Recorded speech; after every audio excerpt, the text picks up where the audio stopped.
Well, you know how some stories have all the fun biblical names? This is one of them, so just bear with me. This is from Jeremiah chapter 32, starting at verses 1 through 3a, and then continuing 6 through 15.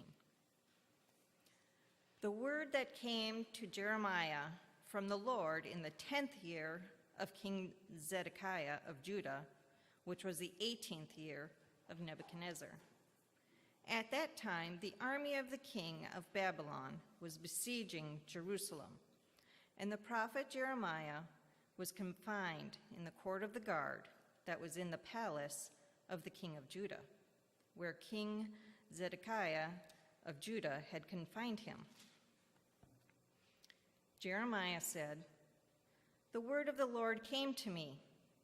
Hanamel, son of your uncle Shallum, was going to come to you and say, 'Buy my field that is at Anathoth, for the right of redemption by purchase is yours.'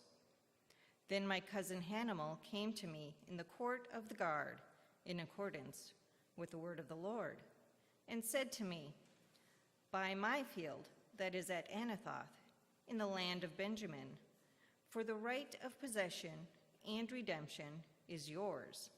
Buy it for yourself.' Then I knew that this was the word of the Lord. And I bought the field at Anathoth from my cousin Hanamel, and weighed out the money to him, 17 shekels of silver. I signed the deed, sealed it, got witnesses, and weighed the money on scales. Then I took the sealed deed of purchase, containing the terms and conditions, and the open copy, and I gave the deed of purchase to Baruch, son of Neriah, son of Messiah, in the presence of my cousin Hanamel, in the presence of the witnesses who signed the deed of the purchase, and in the presence of all the Judeans who were sitting in the court of the guard. In their presence I charged Baruch, saying, 'Thus says the Lord of hosts, the God of Israel, take these deeds, both the sealed deed of purchase and this open deed, and put them in an earthenware jar, in order that they may last for a long time. For thus says the Lord of hosts, the God of Israel, houses and fields and vineyards shall again be bought in this land.'"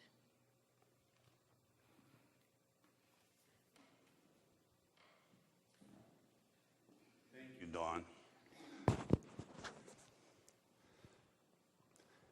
If any of you today were asked what happened here in the United States in 2008, what would you say was probably the biggest thing that happened that year? Economic collapse. Yeah, that's why I wish that this story had come up in 2008, but then I wasn't even in ministry in 2008, so I don't know what I would have done with it. But seriously, remember 2008? Housing collapsed and economy collapsed, and everybody not only lost money, but nobody was investing in anything. Everybody was kind of hiding what money they had and putting it in, I don't know, their mattresses or in whatever. So that's a thing to remember as we try to imagine what was going on at the time this story of Jeremiah was told. Did you get from the beginning there that Jerusalem was under siege by the army of Babylon? Nebuchadnezzar was the king of Babylon, and Zedekiah was the king of Judah. That was the southern kingdom of what we now know as Israel. Okay? It really was happening. Excuse me. And of course, Zedekiah wanted to have only optimistic things said all over the place so that the people of Jerusalem and surrounding Jerusalem would fight the Babylonians. Well, what was happening was that this doggone prophet named Jeremiah who the people tended to listen to, in fact, the king actually used to listen to Jeremiah, was going around everywhere saying, the Lord has spoken to me, and what I'm telling you is we should surrender to Nebuchadnezzar because we're going to lose. Now, what king in his right mind would want somebody like that running around when they were trying to keep the Babylonians from winning the siege of Jerusalem? So what did Zedekiah do? He put Jeremiah basically under what we would now today call house arrest. He didn't send him to a jail.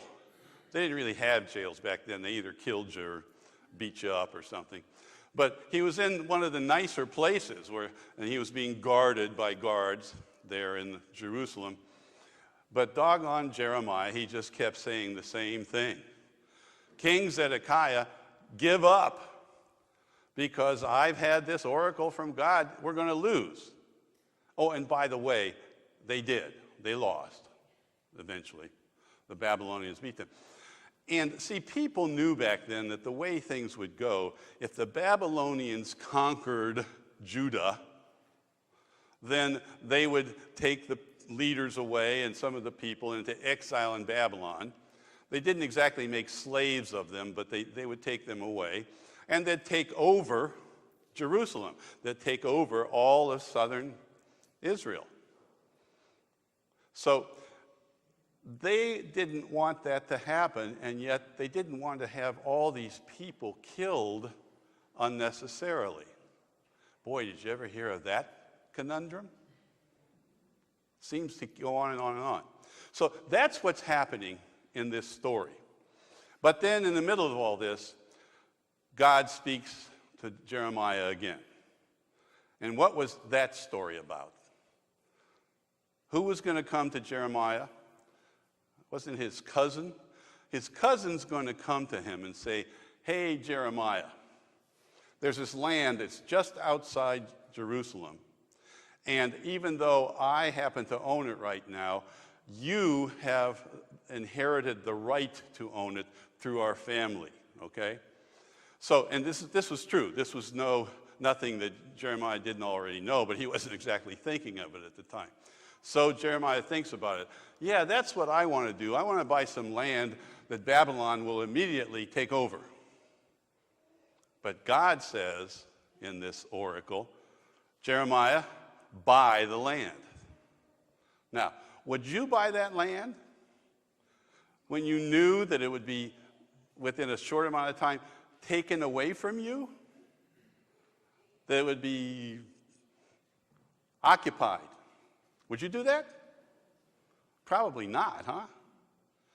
But there was another thing that Jeremiah had been telling the people all along in these prophecies from God. The Babylonians are going to win.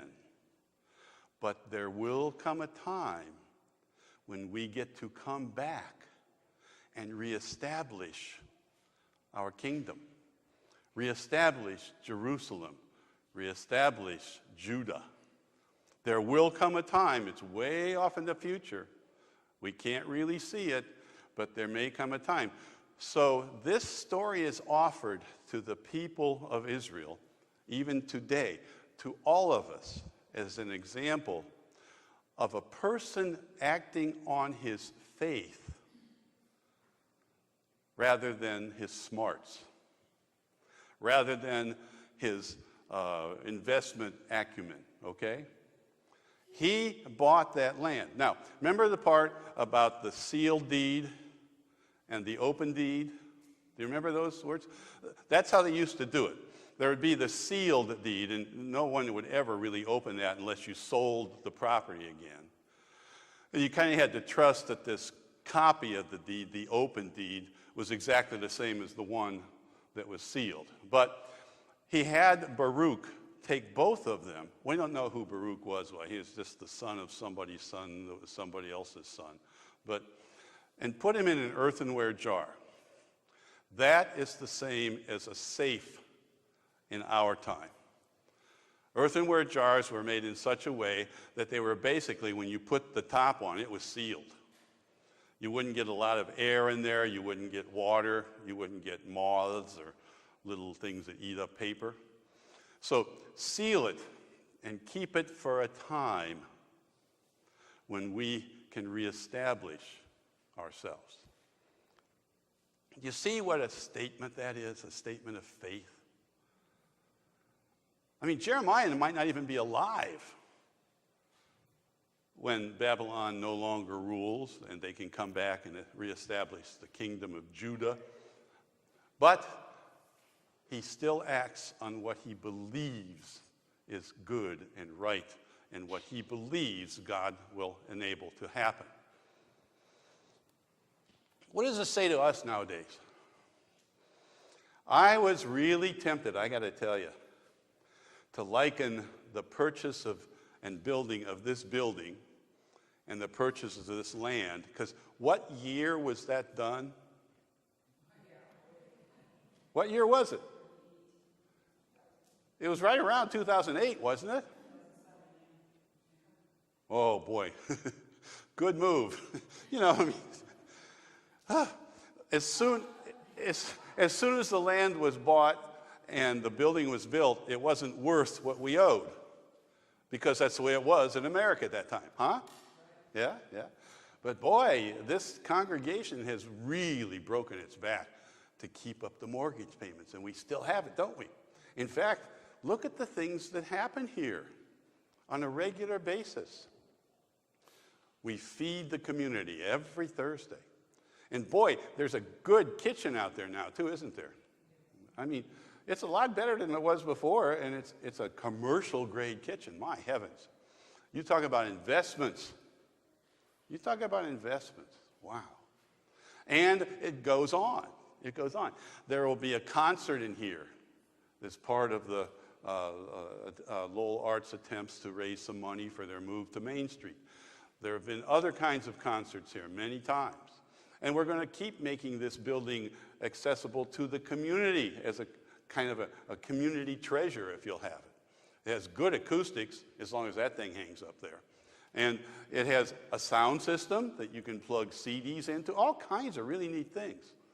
It has a great keyboard over there that can make all kinds of good noises. So see, this was and still is an investment in a future that we can't say exactly what it's going to look like 5, 10, 20 years from now, can we? And there is an army of Babylon that's threatening at the doors. What's that called? What? No.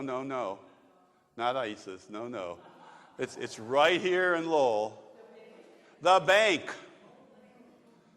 I mean, it holds the mortgage, and every, 5 years, I think it is, it gets called. And anytime they say, well, we're calling the mortgage, yeah, I know, but let's just go on the way. Then no, we aren't going to refinance this. What if that happens? That's always been true. Still is. Nah, we're going to find a way, aren't we? We'll be able to come back, won't we? And not only that, I want you to think about this, because I think this lesson for us from Jeremiah isn't really to tell us to buy land and build buildings or vineyards. It's something else. The way we have established our two ministries, very vital and alive ministries here in Lowell, the feeding ministry on Thursdays to feed the body, and the tutoring ministry on Wednesdays in the school to tutor the mind and spirit of those kids. That's been an investment that the bank can't take away. Do you understand what I'm saying? We can keep doing those things whether the bank wants to take our building away or not. It wouldn't be easy for the feeding ministry. Have to find someplace else with a kitchen that's licensed and all that stuff, but I guarantee you, if we have to, we will, because we'll keep that going. The tutoring ministry, I don't think the schools are all going to disappear, so we'll always be able to do that as we commit ourselves to it. Our investment has been in our faith, our faithfulness. Our investment was, is, and shall continue to be an investment in what we believe Christ has led us to commit ourselves to. What we believe Christ has called us to commit ourselves to. Now that's quite an investment. How many of you have either been to or worked at or both on Thursday night the meals? Most everybody, okay. When you were there, did you ever sit back just for a second and say, you know what this really is? This is faith in action. Faith in action. Did you ever think about that? That's what it is. No faith, no meal. It's pretty simple, I think. No faith, no meal. Find me another meal in Lowell. There's not one. Doesn't mean we're so good. But if it weren't for faith, we wouldn't have done that. If we didn't say to ourselves, we have to find something we can commit ourselves to and call it part of living in the life of Christ. Didn't we? We decided that. The tutoring. It seemed natural to a church that has so many educators, so many retired educators, so many spouses of educators who can have their arm twisted to go and tutor little kids and find out that, my heavens, I can do it. You know? Those are investments of faithfulness, investments in our faith that will go on and on as long as what goes on?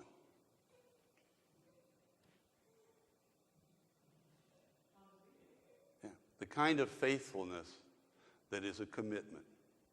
Not just a bunch of words that we say about what we believe or things like that. No formulas, no formulaic kind of a thing about if you do this, then you won't go to hell. We think that our faithfulness should be visible. Faith in action. And we make investments in that. Now, there's so many stories in our scriptures that we read over and over again. Moses is probably the most famous one, when he looked over and saw the promised land and told his people, I'm not going to be there with you, but at least I've seen it. Martin Luther King quoted that in his I Have a Dream speech. Remember that? And if you think of it, there's a lot of stories of faithfulness in the scriptures where the stories about these people, they'll probably never be there, never still be alive when the ultimate dream comes true.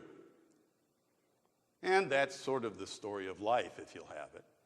That we have to do these things because we believe in our beings that we've been called by Christ to do them, and they are good and they are right.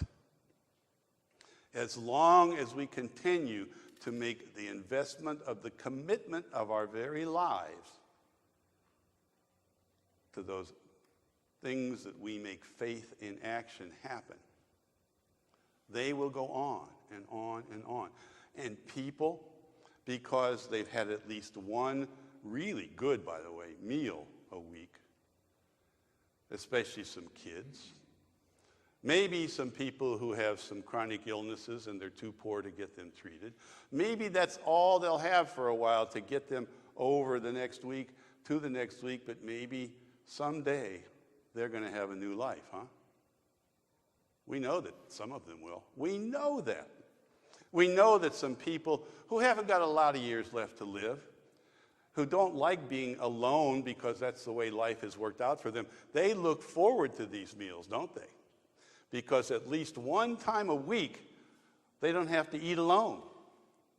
And they get to come where there's a whole bunch of people talking and eating and kids running around, all kinds of really neat things for them. We know that's going to happen.